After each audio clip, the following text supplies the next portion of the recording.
Hey, what's up, everybody? This is Game Logic from the Rounding Off Infinity Gaming channel on YouTube, one of the co-hosts of the Enough to Keep Going weekly games podcast, as well as one of the co-hosts of the Basement Radio Arcade podcast, back with another episode of Enough to Keep Going. This is episode number 373 for the 26th of January, 2025. Here with me, as always, I have my stalwart partner in crime, Mr. Towmaster99. How you doing, Tow? I'm doing well, thank you. Good to be back. Very cool, very cool. Well, no segment one tonight because Tao and I have not played any new games or like any games that have been like deep in our backlog that we haven't talked about recently. So we are going to dispense with segment one and go directly on to the news tonight. So without much further ado, let's get to it. First news story in the rundown over on Hot Hardware by Ryan Whitwam. ASUS responds to complaint that its quick release system is damaging GPUs. Getting a GPU out of its PCIe slot can be a pain.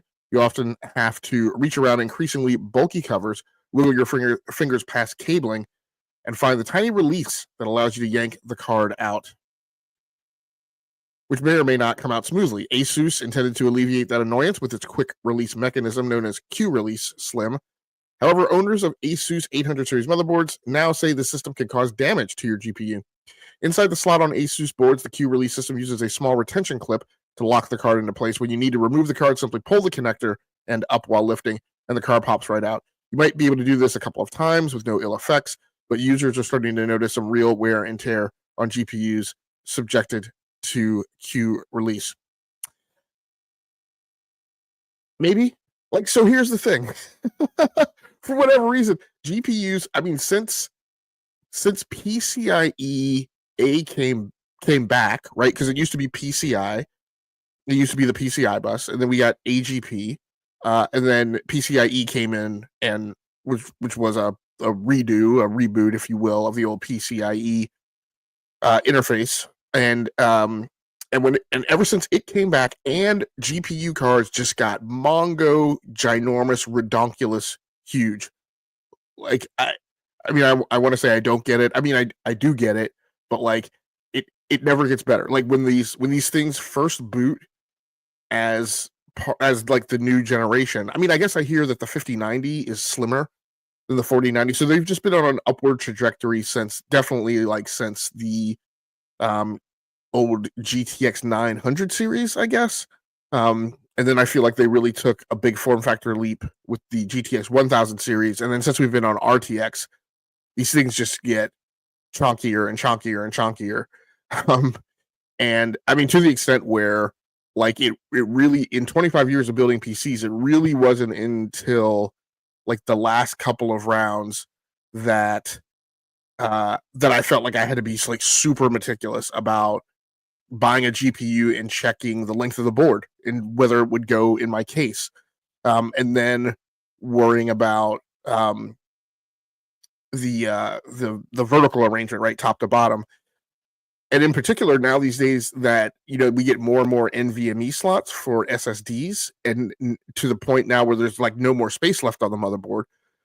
So on most of my motherboards, there tends to be an NVMe slot underneath the GPU, which is just an incredible pain if that's an expansion slot, right? Because then when you want to buy a new SSD and put it in, typically I have to pull my whole GPU out.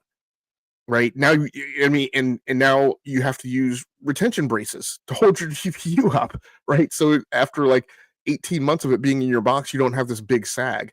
So, I I get that maybe something's going on with with ASUS problems. With ASUS's Q release Slim. I will, however, say I don't know that the average PC gamer goes into their box to pull their GPU out that frequently. So, I don't think this is like 12-volt high power, with it, burning up like $2,000 cards that you've paid for that, you through some amazing ability were actually able to source. But so I don't think this is that big a deal. So I don't know. Look, ASUS tried to do something to make it helpful and easier for you to get your GPU out. If you're the type of person who's pulling your GPU like every month, then that's a thing. But you're not the mainstream consumer, right? That the thing was targeted for. I don't know. How often do you pull your GPU out of your PC enclosure? Absolutely zero. I never have to pull out my GPU. I mean, yeah. If you're like a reviewer or something, I guess, or you obviously like a techie guy, you like to when the new cards come out, yeah, maybe you do it once or twice, maybe a year. Like, but even so, it's like how. And I was watching the video too of like how they're doing it. It is kind of weird how you kind of angle it off. Like he or she, I don't know who's like. You just see the hands when they grab the card. It's like on the one side, I think the far left side, if you want to say, like right at the kind of the top of it, and he pulls at an angle off and like kind of pops it back. Like that's a little weird, I think, when you're taking it off like that. At least to me, like I would figure you'd want to just pull like straight up. But I the way it's configured, maybe you have to do it like that. I guess according to the little instruction video that they have up there. So it just seems a little weird too, the way you're taking it out. And the one picture they show on there, it's like the one little piece is like kind of broke off. It looked like in that article. So it's just, I don't know. But yeah, I mean, unless you're like I said, a reviewer, or you just like to, for some reason swap out cards. I know you like kind of like mess around with your PCs and stuff, but even I don't know, do you do it really that often per year? Like once you put it in there, it's kind of in there for the year, right? I mean, there's been fluctuating times, right? In in world conditions. World conditions will make things different, right? Like, so first of all, there was a time like in the last few years that I made an effort to use Radeon cards. And quite frankly, that happened during the time of the pandemic supply shortages where you couldn't get RTX cards, right? Standalone. You would basically have to buy a new PC and buy it from a configurator because they were the only ones who were getting cards. So there was that time, right? And I was swapping cards around boxes. I will also say, due to some wackadoodle experimentation that I had been doing, there was also a point where over time there had kind of been tech drift right within the ecosystem of the game room down here, and so I had GPUs in boxes where like my most powerful GPU wasn't co-located with my most powerful CPU. And I was starting, and then I was starting to, when I was starting to get ready to buy like 3,000 GPUs because they had become available again. I was like, oh, wait a second, depending on which boxes these things go in, I could be creating a bottleneck problem. So, I mean, there were times over the pandemic and after the pandemic that I definitely change GPUs around much more frequently than I normally did. And I definitely changed, GPUs, 2 or 3 times, right, in a year, maybe 4. But again, I mean, I'm not a reviewer per se, but I am a content creator who covers a lot of PC stuff. I definitely dork around, right, with like, I mean, I have more than one gaming PC because of that, right? So right there, that's not the norm.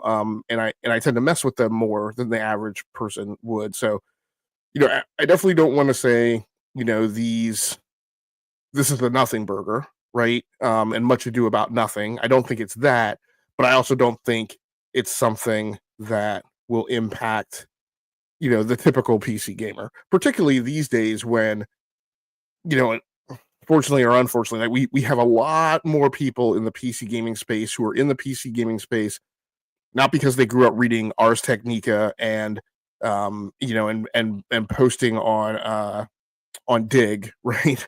They're in the PC gaming space because they watched a live streamer who drifted from, started on console, but then eventually moved to PC and have drank that Kool-Aid and bought into that notion. And so they themselves have also gone to PC. They're not they're not worldly about the PC space, right? They will go to a friend, like their PC probably got built by a buddy of theirs, or they bought a pre-built. And buying a pre-built, not I may be buying a pre-built next time because I don't know that I'm wrapped around the axle about building PCs myself, other than cost. And actually, I ran those numbers yesterday, so I probably will be building my next PC rather than trying to buy it. But but my point is, I'm trying to say it in a way to not be insulting. We have a much greater percentage of PC gamers in the space who are not hardcore hardware nerds, right? And so that GPU goes in that box and it don't come out right until they buy a new box, right? Or or they're migrating or whatever. So um just but I will say even in the days where like the retention clip was just that little tab, right, that you used to have to push down, um, even that's a like a non like it's not a nothing thing, right? You gotta reach your one finger down there, wiggle it in between obstructions. I don't know about you, but I'm paranoid about touching capacitors on the motherboard, so that's like just even though I fully unplug the power supply cable right from the whatever the ups that it's plugged into plus the end that comes out of the back of the PC. But it's still a tight fit, right? And then there's always the thing like you can't really see the retention mechanism entirely, so you have to go down there, you have to fish for it, you have to find it, you have to hit the tab. You hope that you've right fully unbuckled the GPU from the PCIe slot, then you start pulling up on it. And like I can't count the number of times that I like pull up on the thing and I'm like, oh no, I haven't fully depressed like the thing. So I mean, my point is, even without ASUS's Q release slim thing, like this is not a non thing anyway. Does the Q release slim make it worse? I think is really my question. And I don't know that it makes it like super worse. Comment from Nate is the problem is if it does get damaged on release, ASUS won't repair it under warranty. I'm dealing with that now with the 4080 Super that was damaged via the release, and ASUS won't repair it. Even under warranty. Then he goes on to say even under warranty, which is crazy. Yeah, we have 5 PCs right now. It's not right. Yeah, streaming is the big reason a lot of people are on PC now. They're not really into PC gaming like that. Yeah. So just look, if you have one of these things, be careful. And then if you do encounter a real problem, yeah, the fact that ASUS isn't replacing it under warranty is an issue. I would, and I'm sure Nate, you fall under these thumb rules, so I'm just putting them out for new PC gamers who are coming into the space or people who aren't in the PC gaming space. Like, look, once you get past like PC number 1 and you're upgrading or procuring PC number 2, you just need to have spare parts, right? I tell you, number 1 thumb rule I tell people when they're building their first PC is, let's say you spent $1,500 on parts. I would recommend save your $1,500, but also save $2,000, right? Because you want $500 of extra pocket money. because when you go to build and you go to plug the thing in and you go to push the button and something don't light off, right? There are many times, many symptoms where you are unsure what it is, right? Is it the power supply? Is it the motherboard? Is it the CPU? Is it the RAM? Like, you're unsure. Is it the GPU? All of these things depending on symptoms, but many times you get symptoms that don't necessarily allow you to isolate down to exactly what it is. So you may get it down to where you think it's either 2 or 3 parts. Number one, having spare parts helps you troubleshoot because you can go to a GPU that you know is a good GPU and swap it out. And if the system comes up and has video, then you know it's the GPU, right? Or at least you have a 90% thing. But my point is that depending on how some of you guys build, I'm always time constrained when I build. Like, when I build, I'm on a schedule. I have to get it done in a weekend, right? Blah, blah, blah. You want to have the $500, right? Or the extra pocket money so that if you have to send the motherboard back, you're not waiting for the motherboard to get back to wherever you bought it from, wait for them to check it, wait for them to validate that it is that your motherboard has a problem and they're going to refund your money, then wait for them to refund it, for it to clear the automated clearinghouse and show up in your account right between 2 banks before you order another motherboard, right? I would just strongly suggest you have enough money to order another motherboard right away, if you're pretty sure that you've isolated the problem. And the last comment from Nate, yeah, thankfully the 4080 Super is for a client and not me, but it's made me cautious of dealing with ASUS in the future. And yeah, I agree. You got to have those spare parts around. Yeah, that's another interesting topic is, over time, what vendors do you trust? Like ASUS was in the doghouse for me for quite a while. MSI was hard in the doghouse and just came out. I would just not buy MSI parts. But Gigabyte has never done me wrong for GPUs. EVGAs have been rock solid, so it's so sad that they got out of the thing. Like I said, fortunately, MSI has come back to the fold now because I think 3 of my boxes have MSI GPUs in them now. But with EVGA exiting the space, it's becoming, there aren't as many vendors left anymore. Creative Labs used to make cards at the very beginning of GeForce when we got the original GeForce 256. So, all right, moving on to the second story. This news story over on Shack News by TJ Denzer. Dragon Age: The Veilguard. Sorry, I'm trying to get better about swapping the banners out. Dragon Age: The Veilguard Patch 5 seems to be its last major update for now.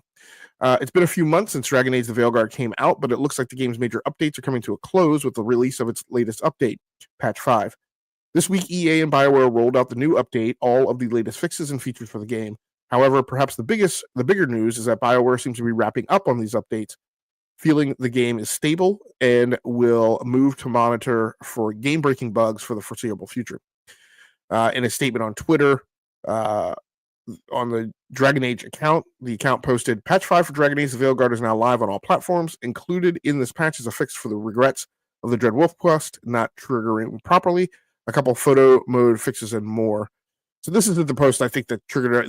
I think there was another post or a comment below this one that basically just said, we want to thank all the fans who have been along with us for the ride. We were, incredibly happy that the game was as stable as it was when it launched, and now that it's been patched, it's we're very pleased with where it is, and it just sounded like a farewell.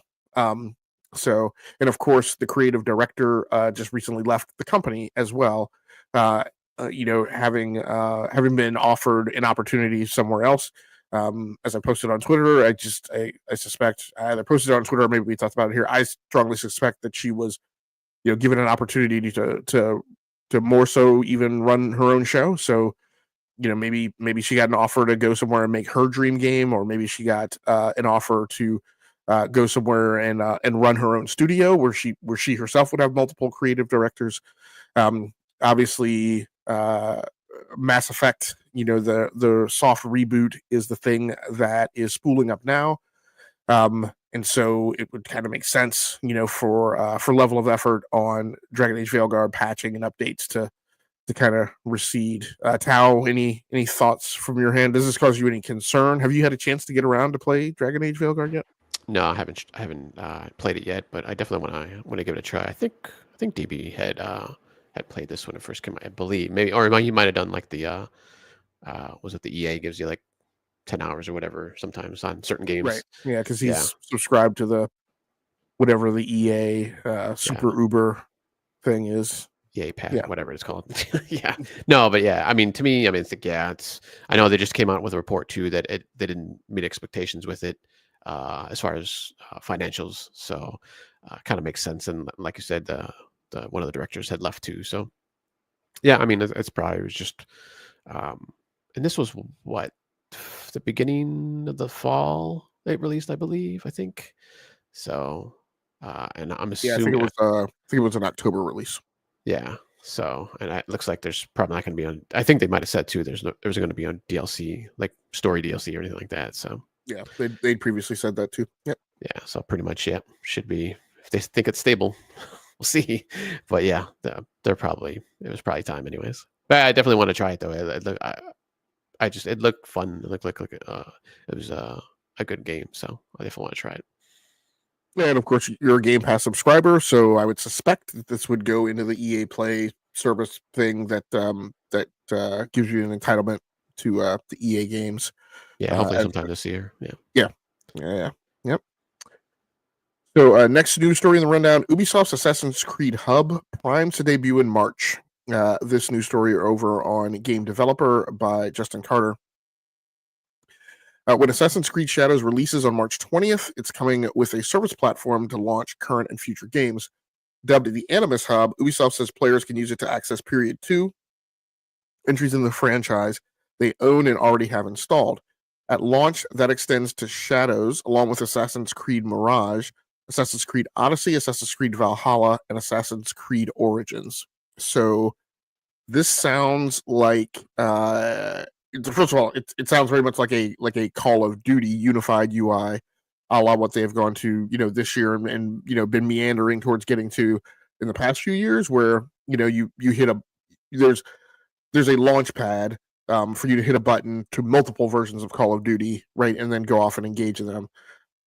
The the the software engineer side of me gets a little bothered by the way they've implemented it, because in many ways it is not a unified launcher. It just really like has a hook where it then reaches out to a completely separate and entirely different application, you know, and punts you over to run that.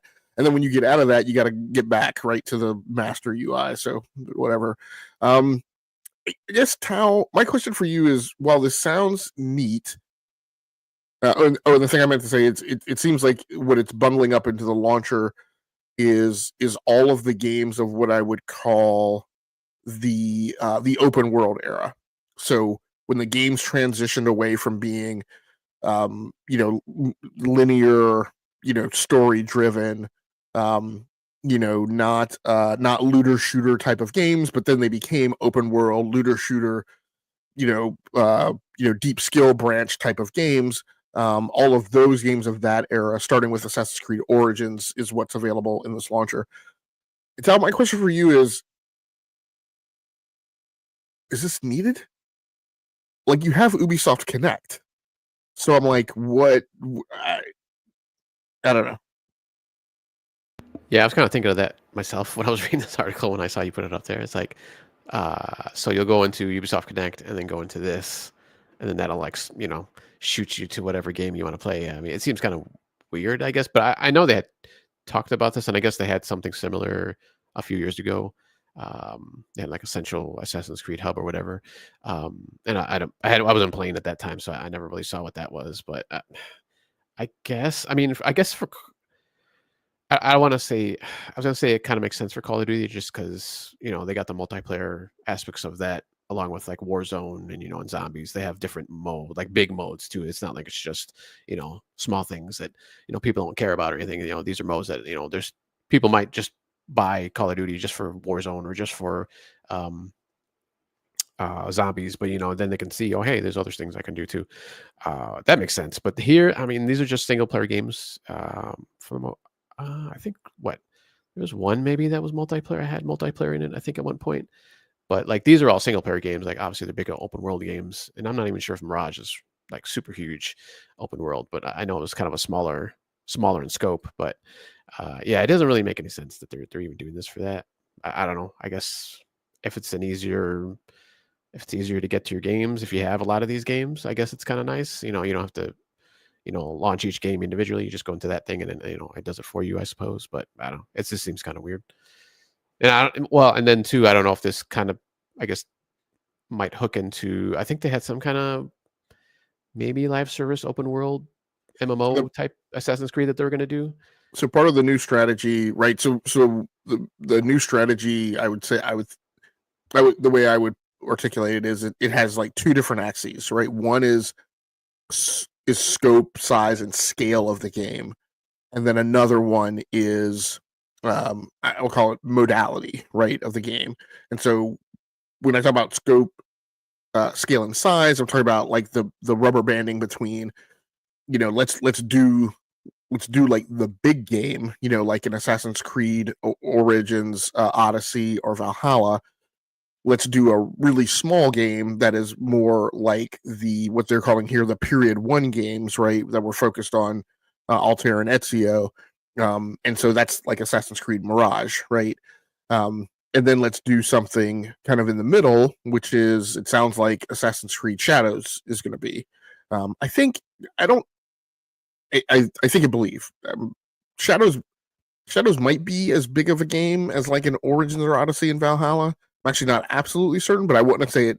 It feels like this tweener game, like somewhere in between the two ends of the spectrum. Yeah, it seems like it's a bigger game. So, so that's one axis, right? That they're. I mean, they're not getting back to annual releases, but I do feel like they're trying to get back to more frequent Assassin's Creed releases.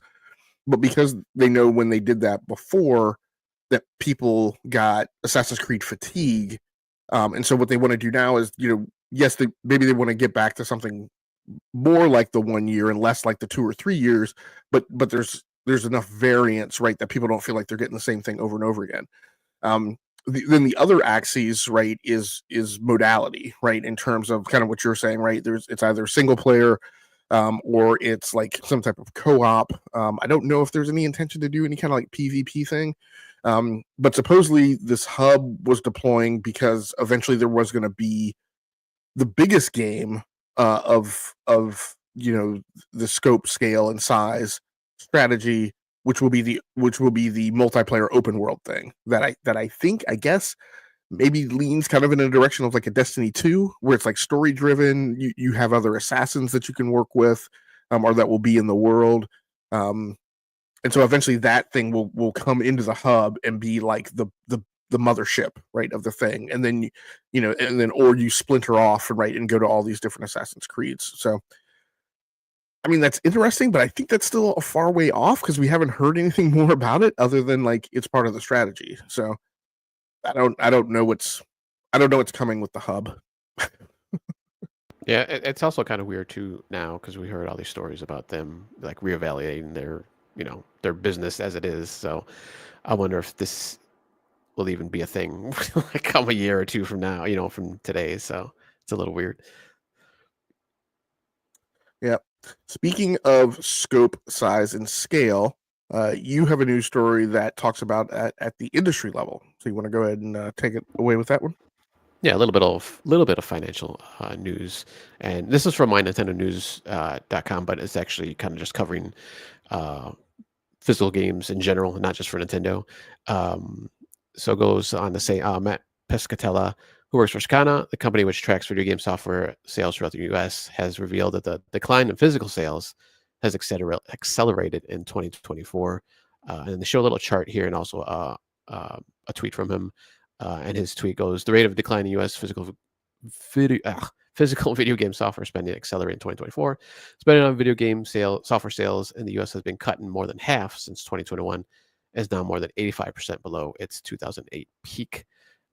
And then he says, we'll see if Switch 2 can help reverse this trend in 2025. So the main reason I wanted to kind of go over this is just the graph. So in 2008, you can see it's just under 12 million in spending, and then it kind of slowly declines, and you see kind of a big drop from 2011 to 2012, and then you kind of see another kind of gradual, kind of leveled off in 16 and 17, and even 18 a little bit. It was just a little dip, and then it kind of just goes down again. I, because I mean, I guess I'm part of the problem because I haven't bought any physical games in so long. If you want to call it a problem, I know a lot of people. There's a big debate on physical, for preservation. Obviously, is a big thing, so it's a little bit easier to preserve a game if you actually have a physical copy of it.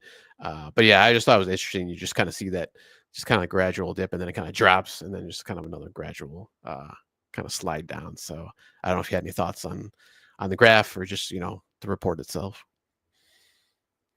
Just kind of makes sense to me because it seems like it's like I don't know a lot of people that actually buy like physical games anymore.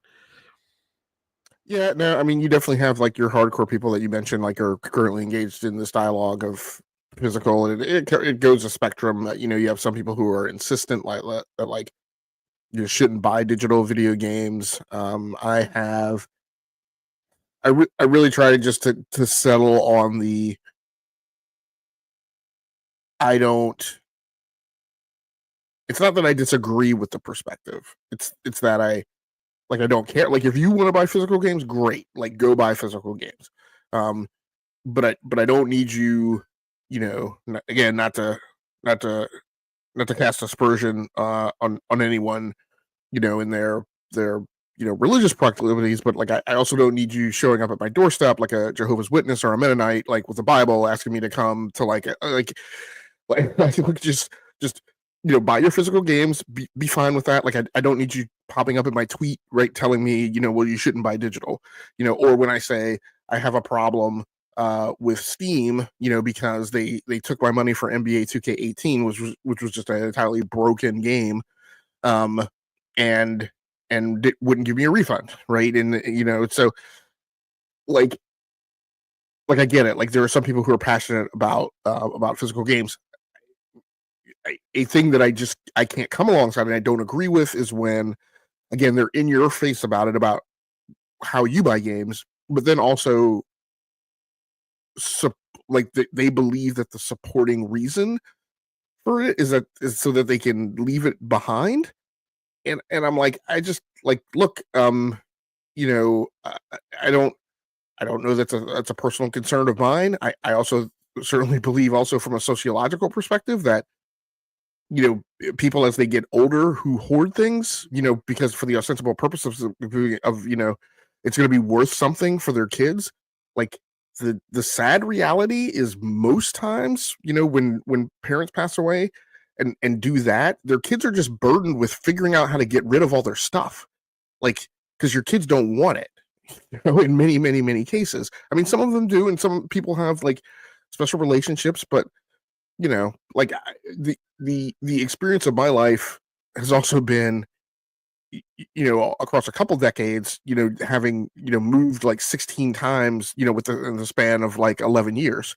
Right. So I was just driven to a point of, look, when it comes time to go, I don't have time, right, to be packing CD jewel cases and VHS cases. And like, I just look, so, that all being said, like this is also a thing that I frequently talk about is like, look, you can feel however you feel.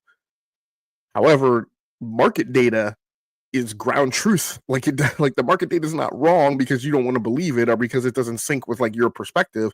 I mean, people are spending dwindling money on physical games, and I get some of that's a self-fulfilling prophecy. Like my biggest thing is, I despised smartphone journalists who kept running with this narrative that nobody wanted physical keyboards. And I'm like, okay, yes, the market's in a state where, because of the rise of the iPhone, there's less interest in physical keyboards.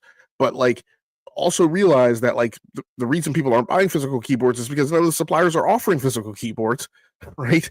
And you guys are rationalizing that by constantly having, right, this very vocal, voice track that nobody wants them. Because I guarantee you, if they were available and they were easy to get and they were on phones that were actually of high quality, that I think there's still a market for it. So, I mean, the fact that there just aren't more physical games available, it definitely like plays into it. But it is what it is. I miss my physical keyboard on my phone.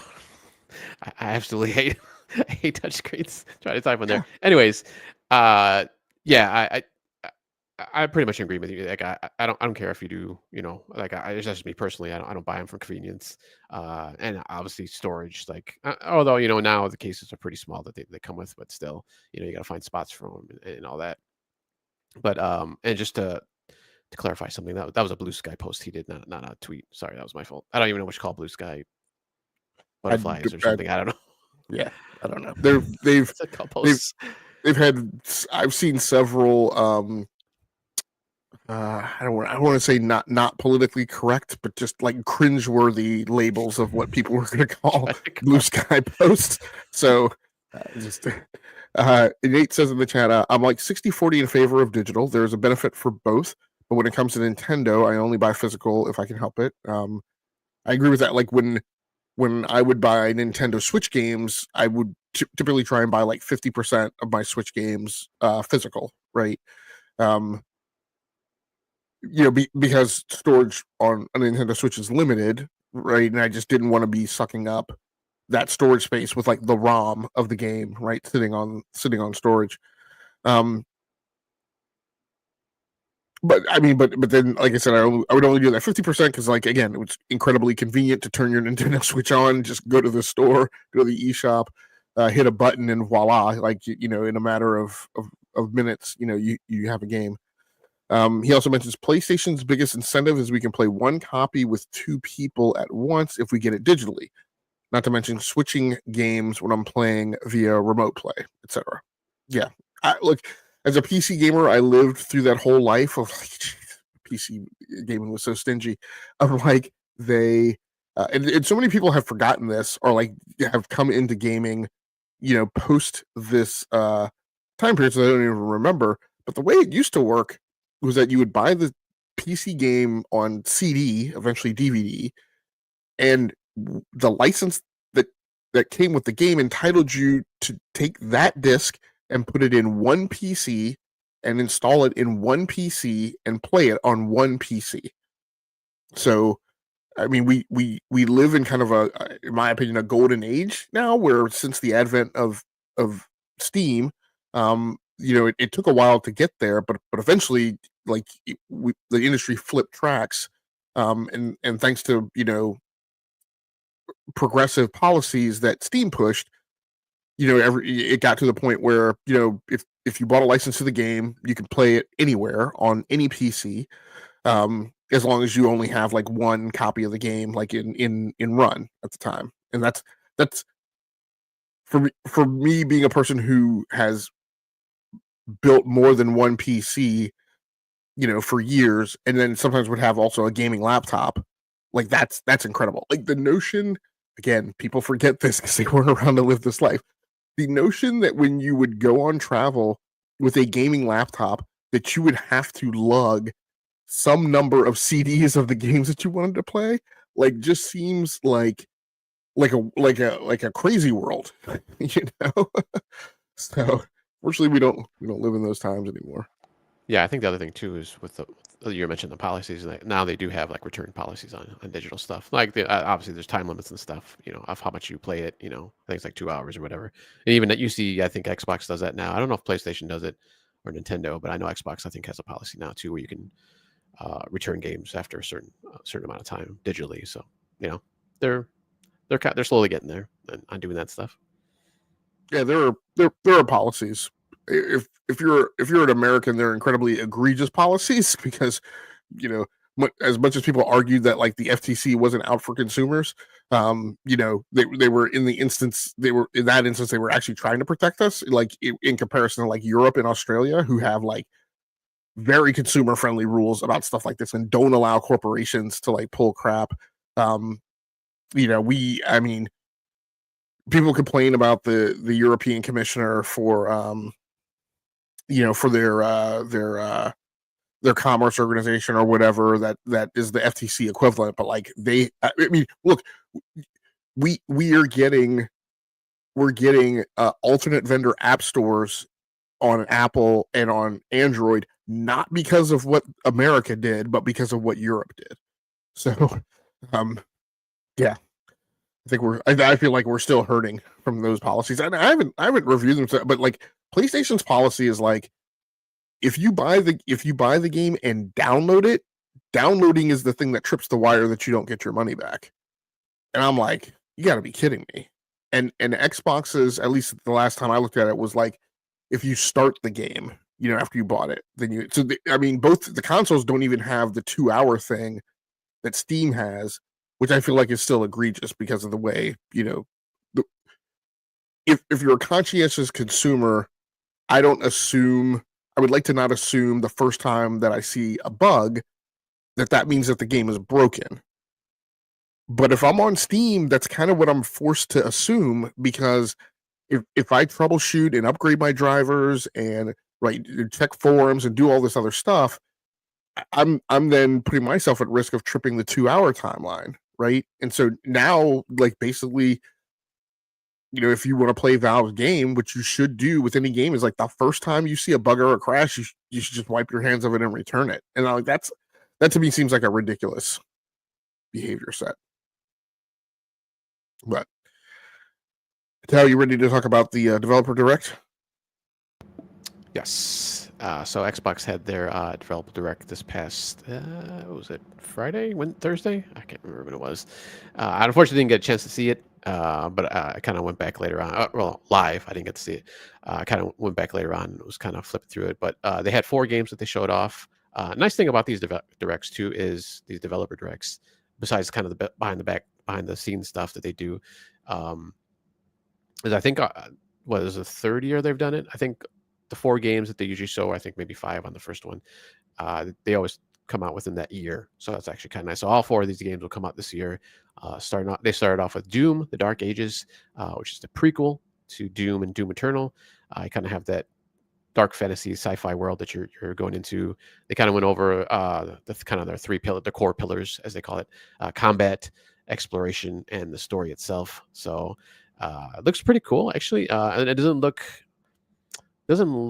I guess it's still kind of chaotic, but not nearly as bad as like Doom and even Doom Eternal, especially Doom Eternal. I tried Doom Eternal. I just could not play the game. It was like too much for me. It was just too much going on. But this one looks a little bit more, maybe more a little reserved for Doom, I guess, if you want to call it that. But that'll be coming out May 15th of this year. So few months here. Looks, like I said, it looks pretty cool. You got that kind of shield that has like the blades on it, going all around it. So that's pretty cool. So we'll have to see how that goes. And then they came back with South of Midnight, which is from Compulsion Games. That's coming out, launching on April 8th, 2025 this year. That's that. Once again, I think we talked a little bit about this, I think last week or the week before, where it kind of has, not so much gameplay maybe, but kind of during like cutscenes and stuff, almost like a stop motion kind of animation going on. Looks pretty cool. It looks, kind of different. They obviously showed off gameplay on this one too, so it looks. I'm really excited for this one when it comes out. Next one, actually, another one coming out in April. I think we talked about this one again this past week or 2 weeks. Claire Obscure Expedition 33, which comes out another one in April 24th of this year. So that's that kind of turn-based RPG, where it's kind of like, I think we're trying to explain it. There's like something that happens like every 33 years, whether it's, there's some kind of cycle that stuff gets, erased or repeated, or people get erased or repeated, or, or something happens to the people. It's every year. So is it every year? Okay. Yeah. So once a year, the big bad, which is called the paintress appears and paints a number on a tree. I would assume she paints the number in sequence. I'd assume she's not killing off like years of people of ages at random, although that would be super interesting. This year it's the 22-year-olds. But I think she does it in decreasing order. So so I assume last year she wiped out all the 34-year-olds, and so every year she paints a number on the tree, and it's that year's age group that will be erased in kind of Thanos snap your fingers blip fashion. If she is not stopped, and so every year they launch an expedition to go out and take her down, but none of those expeditions have ever returned. So that's the premise. All right. And then, well, I guess it's turn-based, but I guess there's something called a reactive turn-based system. I guess where there's still a bit of kind of freedom, I guess, you can do when you're during battle and stuff. Yeah, So it's sort of the closest thing I would relate it to is now I'm forgetting the name of it. It's active. I think I think I refer to it as ATB, but now I'm forgetting what the acronym stands for. But it's the Final Fantasy system, sort of. But in this implementation, what it allows you to do is intervene, and so you you have I think of it as like a reserve capacity of like energy points or whatever to expend in between rounds. So if you hold on to that, then when the enemy turn begins, that will give you the ability to like block, parry, dodge the enemy attack, or otherwise kind of defend yourself against it. And so other games that um, have that same kind of thing. Metaphor Refantasio, and I played a little bit of, has that where, except they time shift it to the left a little so that it's during your turn, so you can choose during your turn to defend, and then that defend takes place, on the enemy initiative or the enemy round. So this is something similar, but offers a little more freedom and latitude, and it's kind of supposed to be like the big hook for this game. cool. And then their fourth game was there's a big surprise game, which is Ninja Gaiden 4 from Team Ninja, and actually they are partnered with Platinum Games, kind of to help develop this game. So that should be pretty cool. There is a new hero introduced here, Yakumo, a new protagonist with his objectives lies in the heart of a devastated Tokyo. So they showed off some gameplay of this, and it looked pretty cool actually. I played a little bit of the Ninja Gaidens kind of throughout the years. I don't think I've ever finished any of them. Maybe like the old, like 8-bit, 16-bit ones, whenever it first came out, but none of the. I've never finished any of the 3D ones. I know they've been known to be pretty hard. I don't know if this one's going to be like as hard. I know with Platinum Games are usually they're decent. I mean, they're not usually like super brutal or anything like that. So, but we'll see, since Team Ninja's a co-developer on this one, or partner on this one. But the original hero, Ryu Hayabusa, excuse me, he'll actually be a playable character also in this. So I don't know if you like switch between the two, or if you could just pick one at some point, maybe like after you beat it once or something, you can pick Ryu. But they do show footage of the both of them at one point. Looked like they're about to fight. So the old, heroes come together, heroes fight, and then they'll come together after they get past their differences. But this one looks pretty cool. And then along with that, they released that same day Ninja Gaiden 2 Black, which is a remaster of Ninja Gaiden 2. So that's out now on Game Pass. And obviously all of these games will be on Game Pass day one when they release. So that one is fall of 2025. So we don't know exact date, but sometime later this year. So that looks pretty good too. Any other comments on either that or anything else? Doom. I know you played the other two Dooms, right? I think you finished both of them. So I'm assuming you'll pick up this one. Yeah, I've done a few runs of Doom 2016, probably at least 2, maybe 3. I did finish Doom Eternal, and my hope. Well, I'm lying. I said I would never touch that game again, and recently I put it on a list of games I want to go back and play. So I don't know that I'm wrapped around the axle about completing another run in Doom Eternal, but probably before Dark Ages comes out, I probably want to go back and play a little bit of it, and just maybe see if I have a different uptake on it, like now being forewarned and knowing like where it gets kind of brutal and ridiculous and like time consuming, with all the platforming and stuff like that. So we'll see. I like all of these games from an artistic perspective. All of these games aren't in my wheelhouse, and so they don't necessarily move the needle for me. Like I couldn't care less about like Ninja Gaiden from a personal perspective. But I know that there are lots of people who are nostalgic about it and are interested in it and have been waiting for it. So I'm glad it's there for them. probably the one here that I'm gonna fully on board to is Doom: The Dark Ages. And I'll probably, there's a good chance I'll play Clair Obscura. And maybe I'll play South of Midnight. I'm not a Game Pass subscriber now, so I have to think about, and decide, when I'm gonna buy, an Xbox game, since I don't just get access to it. I will say probably South of Midnight and Expedition 33 are probably lining up in a time frame where I definitely won't be buying both. So it will probably be one or the other. But I super love the premise of Expedition 33. It feels a little deconstructionist in a certain kind of way. And that type of stuff interests me. So, my one fear is that it cuts similar cloth to Unknown Nine Awakening, which is not fared very well. I have greater confidence in what I've seen that they're going to stick the landing on this, but I mean, EA just lost $6 billion of its name, with a guaranteed surefire hit like Football Club 25, and it still like ran into problems and challenges. So, who knows how this is going to play out. In all of these games, other than South of Midnight, already confirmed and announced to be going to PlayStation 5. Ninja Gaiden 2 Black actually landed on the PlayStation Store the same day that it landed on the Xbox Store. So, all of these games are either going to PlayStation 5 day and date, or, what I would strongly suspect about South of Midnight is that eventually it goes, to PlayStation right on a 3-month stagger. So,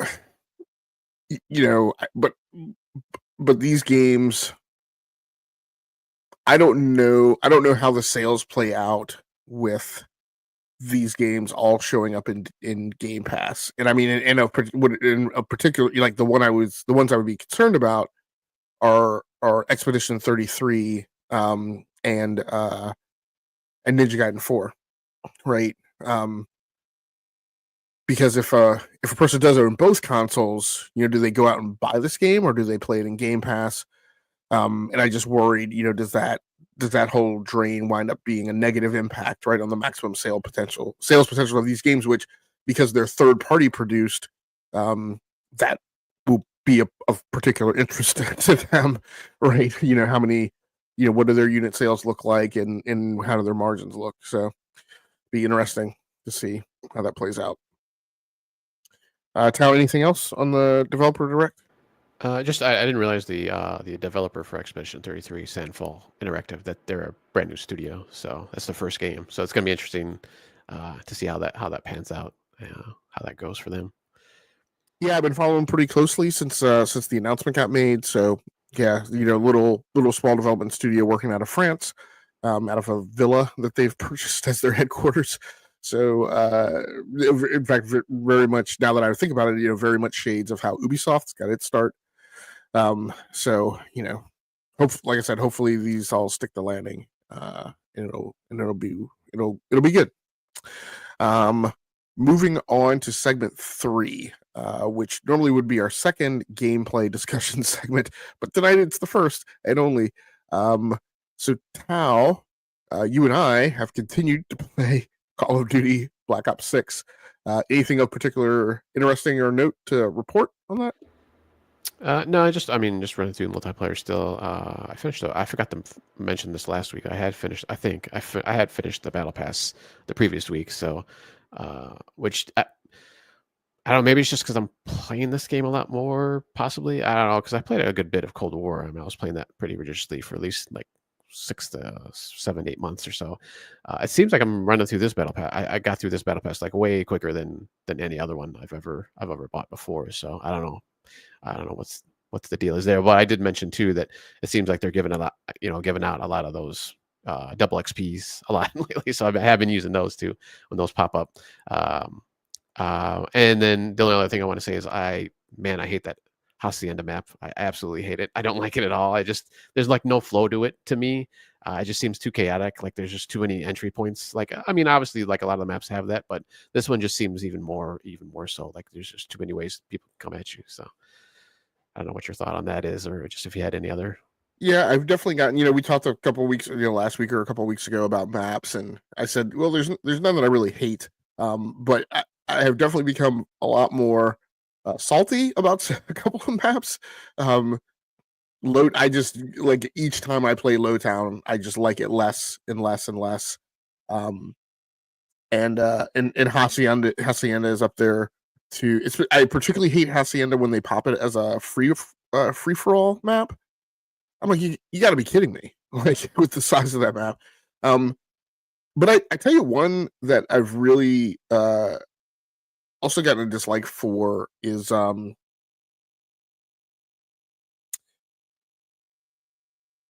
is it?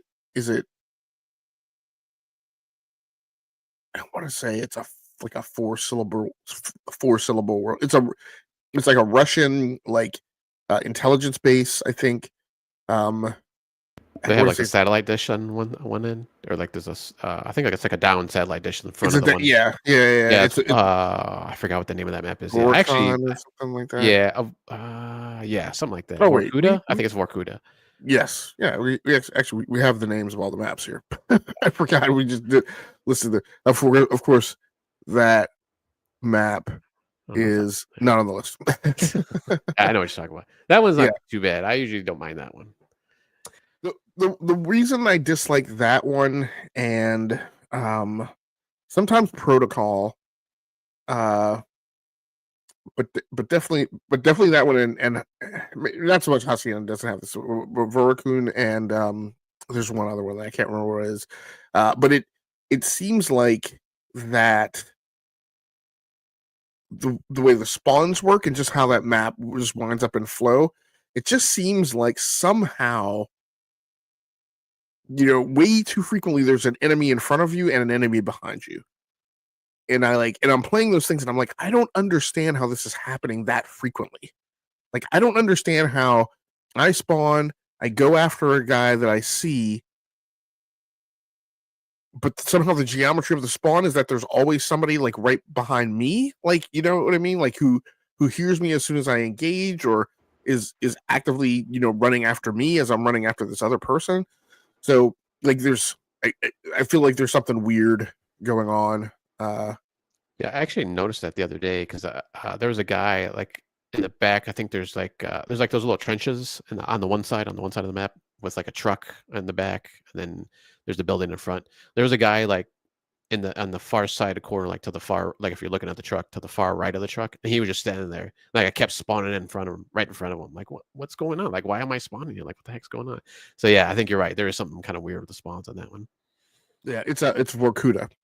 Um and and then another one I started off liking, but I've quickly gotten sour on it is Scud.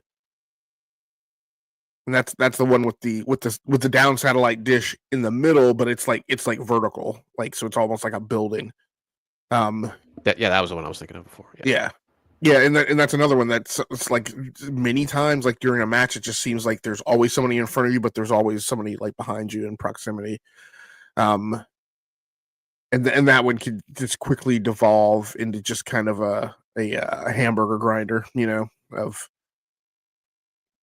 you're just not getting a lot done, right? Because even if you do get a kill, right, then there's somebody right behind you, right, to take you down too. So, um, but I just prestige for the third time today. Um, I should finish the battle pass, even though there's only like a few hours left, right in season. And that's the thing that I really wanted to mention, and bolt that on to the developer direct because I was actually thinking, oh, surely they're gonna do like a 30-minute Call of Duty season 2 bit, either as like I was thinking it would be a follow on to this show. They'd close this show down, run credits, and then like the next thing would be like 30 minutes of a deep dive into Call of Duty Black Ops 6 season 2, but they didn't do that. So I was a little surprised. But yeah, proceed for the third time. I should, like I said, finish the battle pass.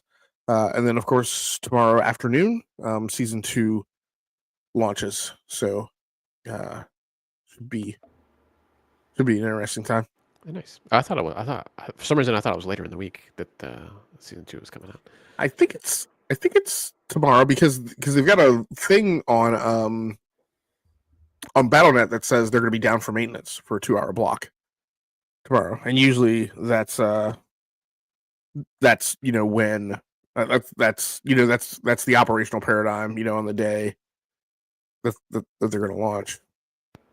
Yeah. No. Yeah, that makes sense. Yeah, I don't know why. Maybe just because I'm thinking everything like usually Fortnite and all those other games usually do it later in the week, so that's probably why I was thinking. Yeah, that's good. Yeah, I actually prestiged Thursday, Friday, I think again the third time, which is the first time I think I've ever prestiged 3 times. So I might actually just kind of go for it all this time with this game because I've never done that before. So and I'm having a lot of fun with it. So it should be pretty easy. Yeah, so I was 1 day off. It's actually the 28th, and then it flips and goes live like midday or something like that. It's okay. Yeah, they usually do it like around. Well, yeah. For me, I think it's like right around noon or so. Right. Yeah. Which I feel like has been a new thing. Like typically, it seems like typically it's been at a time when they expect fewer people to be on, and when there's time for them to like fix stuff that maybe broken when they flip the switch. But before they get pounded, later at night. But hey, they did a showcase at 1 p.m. in the afternoon East Coast time, which was just a really weird like time of day to do it. But so dropping this on a Tuesday on January 28th seems just as good a date as any. I think three new maps. I think 2 initially, and then 1 like mid-season, which should be pretty nice. Yeah. Yep. How what you've been playing a few other things, and so what have those been? Yeah, so I jumped back into Marvel Rivals. I hadn't actually played that in I think almost a couple of weeks now since season 1 had dropped with the Fantastic Four, or well, with half of the Fantastic Four. They had dropped Mr. Fantastic and Sue Richards, Invisible Woman, when that season started. So I played a little bit of it, and then I kind of got pulled into Call of Duty. I got pulled back into Call of Duty Black Ops 6. So I was playing that mostly. But yeah, I jumped back into Marvel Rivals. I was playing that. I was playing actually both of the Mr. Fantastic and Invisible One. And yeah, I'm starting to. Invisible One was kind of easy when she first came out. Like I understood her like power set and like all the abilities you can do with her. She's a healer in the game, support, or was it strategist? I think they call it here. And Mr. Fantastic is a duelist, which is a DPS, which is kind of weird.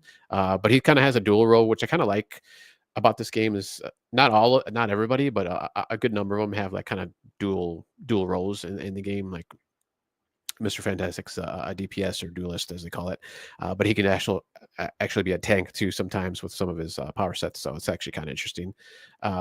His kind of ultimate, it says, it's all right. He kind of balloons up, and then he's got like big, like almost kind of like Funhouse hammer arms, and he kind of just pounds the ground. He kind of jumps around and does that like a few times. Or if he hits somebody, you can keep going.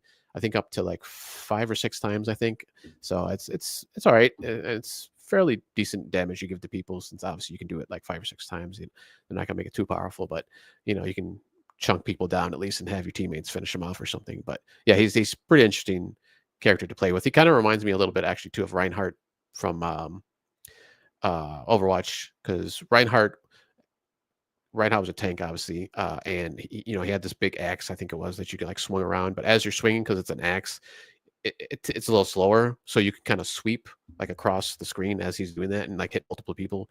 Kind of do that with Mr. Fantastic because he like stretches his arms out with his regular attack, and then you can kind of swing around and then like hit people as his arm goes out and it's coming back in. So it's actually kind of cool that you can do that. So I've been kind of playing around with him, and then I was doing a little bit of the challenges too that you can do throughout the seasons, where they have daily challenges and then just kind of seasonal challenges and stuff. So I think the release like kind of the challenges come up like on the UI on the menu screen. That's kind of like a comic book style.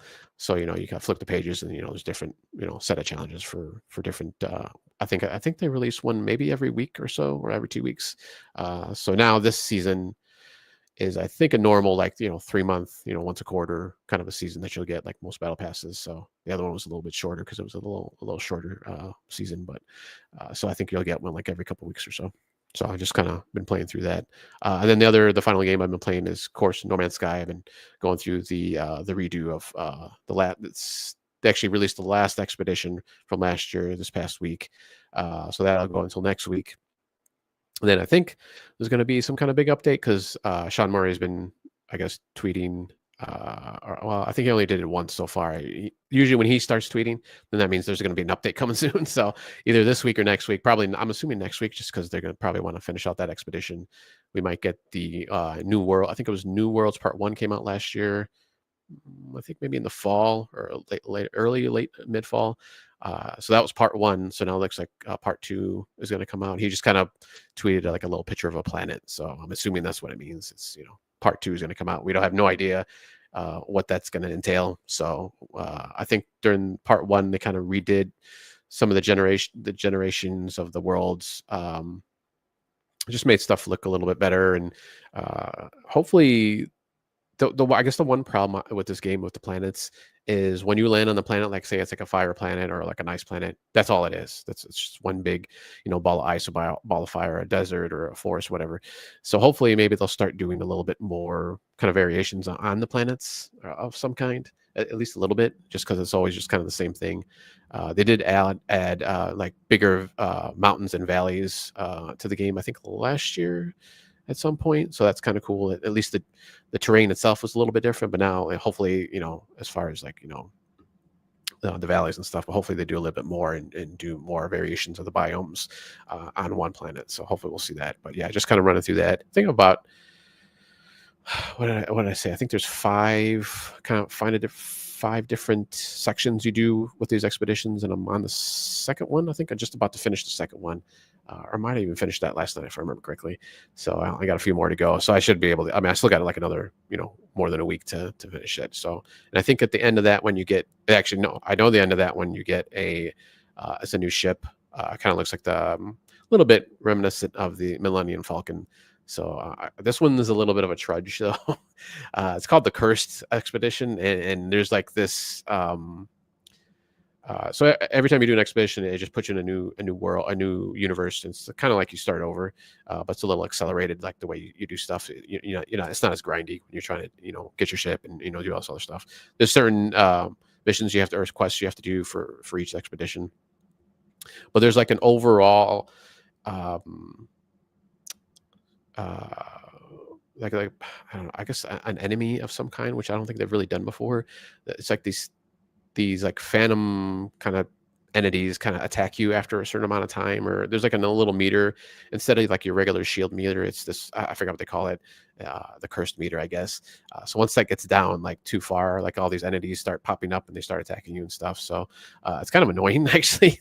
So I kind of want to just run through this kind of quick and just kind of get it over with, because you defeat the enemies, they give you stuff that lets you make it's like a vial of some kind that you can like take, and then it fills that meter up. But it's just, I think it happens way too much. It's way too frequently. I don't know if it was like that during the initial expedition, just because I think they accelerate stuff, so maybe it's a little bit more often now. But and I didn't get to play this one at the end of the year last year, so it was kind of nice that at least they brought it back so I can get that ship. But it's just kind of annoying right now. So hopefully, the next one's a little bit better. So we'll see what happens.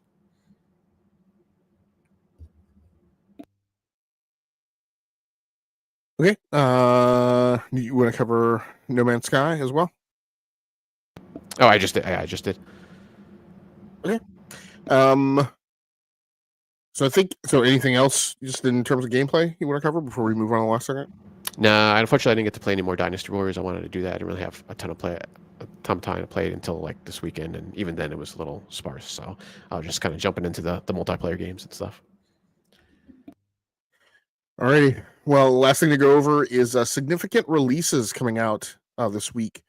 So on January 27th, you have Virtua Fighter 5 Revo, and so coming out on PC. And so what is VF5 Revo? VF5 Revo is basically I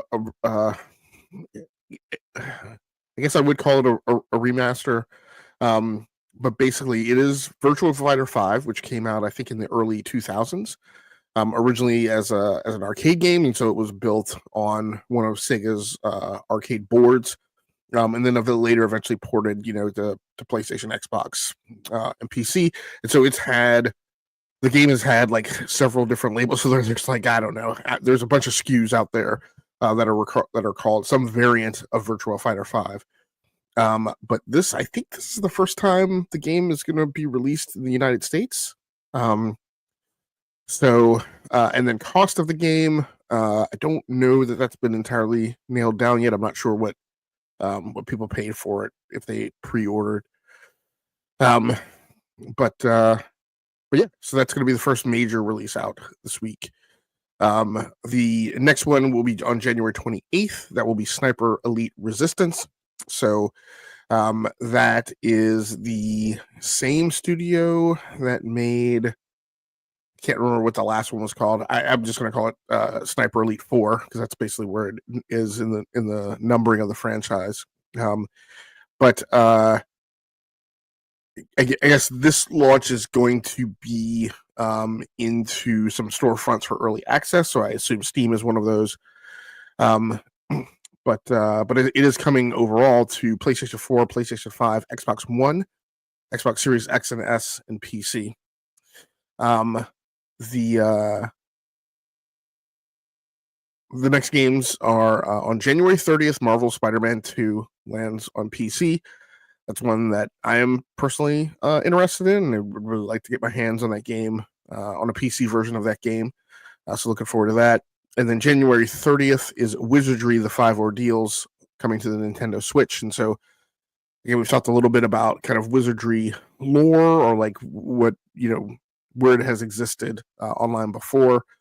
So I added this to it right now just because, Wizardry was a significant kind of artistic IP on the market when it first came out, that has, spawned several other elements, right, in other video game franchises that they've tried to incorporate. So, Tao, are you planning on playing any of those 5 games? I probably will play Virtua Fighter 5 Revo eventually. Probably not right away though, unfortunately. But yeah, and Spider-Man 2 also I like to play, but I still got to play the first one. So, and Miles Morales at some point. Yeah, I mean that's a good point. As far as I know, I don't think that the first game has come to PC. Spider-Man, so Miles Morales came to PC. I can't remember. I'm pretty sure the first one's out too. Okay. All right. Yeah, I don't know why I said that. Yes. and then obviously, Spider-Man 2 dropping now. So, yeah, I think lots of people are looking forward to that one and winding up on PC and seeing, what's available for it to do in terms of performance. And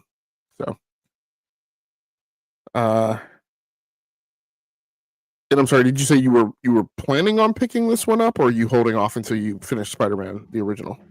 Yeah, I'm going to hold off until I play the original and Miles. Yep. Okay. All right. I think that's everything that we've got to go over tonight. Tao, anything else you wanted to mention? Nope, that's it. I think a little short show this week because we didn't have anything new, unfortunately, that we played.